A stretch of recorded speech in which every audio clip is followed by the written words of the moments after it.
It just seemed like, ugh.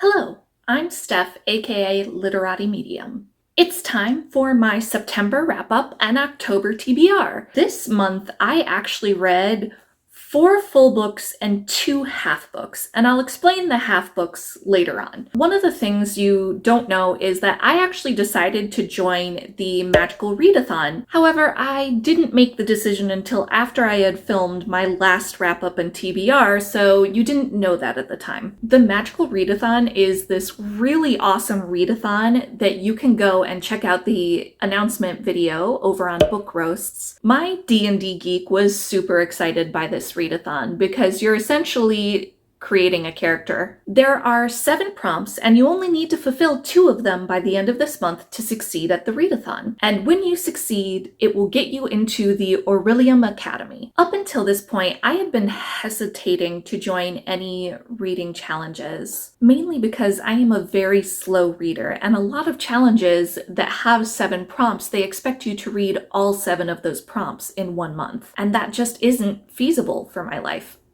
I say as I essentially read 5 books this month. But aside from just the challenge appealing to my inner geek, I also really liked how not only did you only have to complete 2 prompts to succeed, but there were also 3 additional prompts that helped you create your character. And those character prompts you have until April to finish. This is my first readathon, and it's my first readathon by Book Roasts, so I'm sure something's gonna happen in April, but I have no idea what it is. So I'm gonna let you know what prompts I finished as we go through the video. So the first book that I finished this month was Tower of Dawn by Sarah J. Maas. So in my opinion, this book does not get enough love. I realize that the majority of the fandom doesn't like Kale, but he's my favorite character. He's who I would pick, just saying. And I actually found this to be my favorite book in the series so far, and there are lots of reasons for that. One is Irene is an incredibly likable and complex female protagonist. Another is that the action is on point. I also think that the storytelling is more even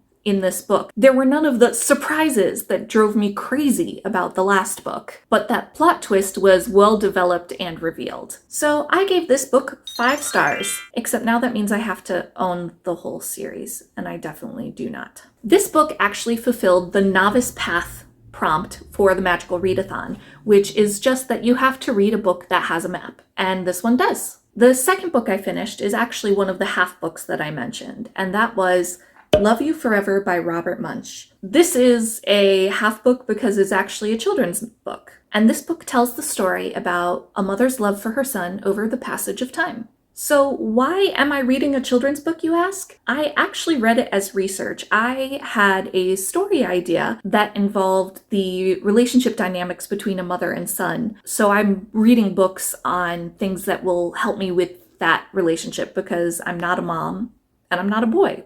So I have no aspect of that relationship. So I was doing some research. As for the book itself, my first instinct is that the mom is pretty creepy. She's like Kirsten Bell's mom from Bad Moms Christmas. I cannot wait to spend every waking minute with you. Only worse. The artwork was only okay for me, but the artist does some really interesting things to convey the passage of time through the art that actually had me tearing up at one point. Overall, I gave this book 3 stars. The next book that I finished this month was Sir Gawain and the Green Knight, Pearl, and Sir Orfeo, translated by J.R.R. Tolkien. If you want to know the majority of my thoughts on Gawain and the Green Knight, go check out my book versus adaptation video here. The thing I discovered when reading this book is that I am not a poetry reader. What happens when I read poetry is that I tend to get lost in the structure and rhythm of the poem, and thus the meaning of the story, especially in story-driven poems, tends to get lost on me. This was especially noticeable for me when reading Pearl and Sir Orfeo because I didn't have the movie that I had just watched to compare it to, like I did with Gawain and the Green Knight. So I rated this one 3 stars because it just wasn't my cup of tea, but it wasn't bad. And this book actually fulfilled the Ashthorn Tree prompt from the Magical Readathon, which was to read a book that was at the top of my TBR, because obviously my book versus adaptation books are the top of my TBR every month. The next book that I read this month was Bewitching Amelia by Elia Fairburn. This book tells the story of Amelia, who works as the companion for an elderly socialite as she travels the world after her fiancé dies in World War I. And while she's on her travels in France, she meets her future husband and things ensue. I can't give you a better synopsis than that because I actually DNF'd this. So I originally got this book for free on Audible when I first tried Audible a few years ago. And I picked it because it was listed as actually one of the highest rated historical romances. I honestly have no idea why. I did not like this book at all, but it did bring me two really good things. The first is that it allows me to embrace audiobooks more. This is actually really great for my lifestyle as a way to read more books throughout the month, or listen to more books throughout the month, depending on your view. The second is that it also got me to embrace DNFing books that I don't enjoy. Life is too short to spend time on something that you're not enjoying if you don't have to do it. So one of the reasons I DNF'd this was because at the beginning, it mostly seemed like a ripoff of the beginning of Rebecca. Now, I've never read the book Rebecca, but I did try to watch the movie on Netflix, and I just remembered the beginning scene of how she meets her future husband. It was like almost exactly the same in Bewitching Amelia. So it just seemed like, ooh, that's squeaky.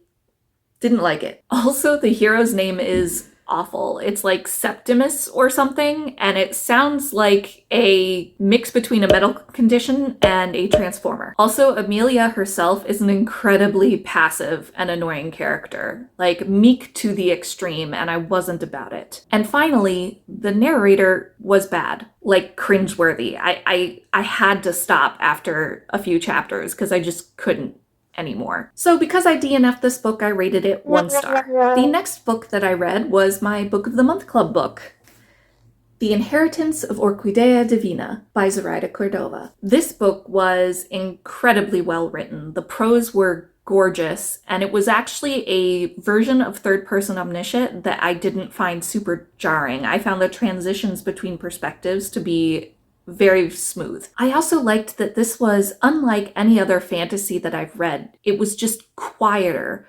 I would almost classify this as a domestic fantasy if there is such a thing. I also think that this book would make a great movie, kind of along the lines of Big Fish, very surreal but gorgeous. One of the downfalls of this book is that I did call the plot twist like 3 or 4 chapters ahead of time. Overall, I gave this book 4 stars. It was a great book, but there was just something about the writing style that kept me at a distance from the characters, so I couldn't fully empathize with them, and that means that I wasn't emotionally invested, or at least not as emotionally invested as I should have been. This book fulfilled the heritage prompt for the character creation for the Magical Readathon, which was to read a book with elemental magic. And I'm saying that it's elemental magic because the powers displayed in this are all about kind of controlling the earth. So I'm saying that that's earth elemental magic. So that means that my character is an earthling, because earthlings are a race created for this Magical Readathon as far as I know. I might be wrong on that. They use elemental magic, and what elemental magic they use is determined by the book you read. So I am an earthling. Also, fun fact, I have decided that my Halloween costume for this year is going to be the character that I create for the Magical Readathon.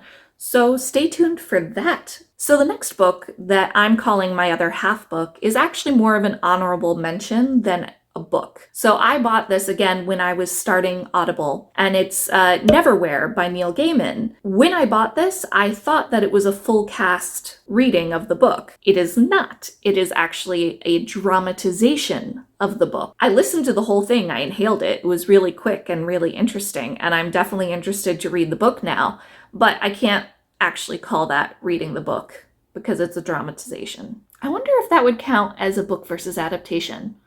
Let me know. Now let's talk about my October TBR. Sadly, I don't really have anything spooky on my TBR because, well, you'll see why. So my book versus adaptation for October is going to be The Last Duel by Eric Jaeger. The reason I chose this book is actually because I couldn't really find anything else that was premiering, and I love Matt Damon and Adam Driver, so I'm pretty excited to see The Last Duel movie. The Last Duel tells the story of a Norman knight who returns from battle in Scotland, I believe during the reign of Charles VI.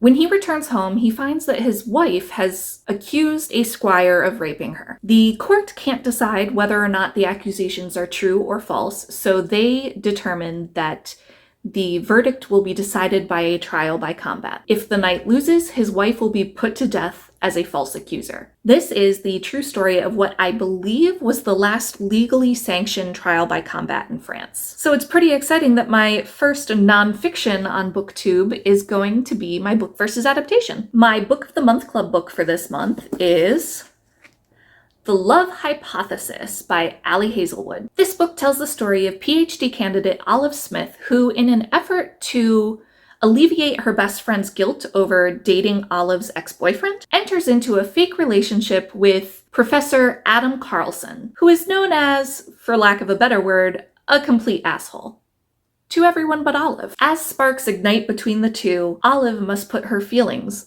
underneath the microscope. I am so excited to finally get to read some light and fluffy romance. I'm also pretty excited because who does this couple look like?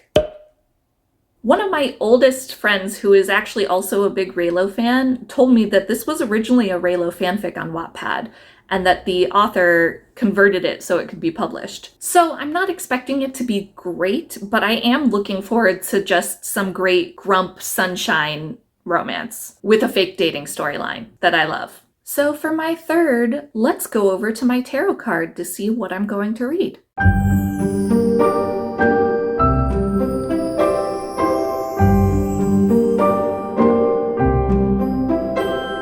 So to fulfill this prompt, I picked Sea of Shadows by Kelly Armstrong. And let's read the book jacket so you can see why I picked it. They hear the spirits, they must obey. In the forest of the dead, where the Empire's worst criminals are exiled, twin sisters Moria and Ashen are charged with a dangerous task, for they are the keeper and the seeker, and each year they must quiet the enraged souls of the damned. Only this year, the souls will not be quieted. Ambushed and separated by an ancient evil, the sisters must journey to find each other, sending them far from the only home they've ever known. Accompanied by a stubborn imperial guard and a dashing condemned thief, the girls cross a once empty wasteland, now filled with reawakened monsters of legend, as they travel to warn the Emperor.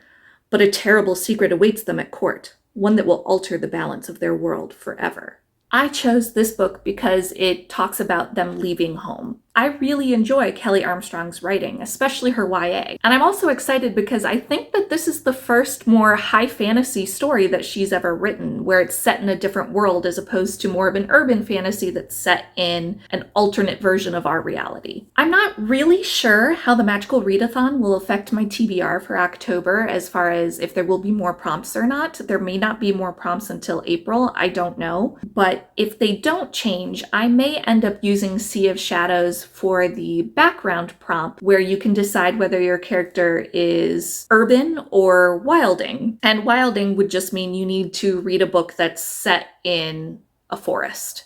And this mentions the Forest of the Damned, or the Forest of the Dead? Forest of the Dead, I think. So there you have it. That's my wrap up and TBR for September and October. I hope to see you next time. Please, of course, like, comment, and subscribe. And let's see what stories tomorrow brings.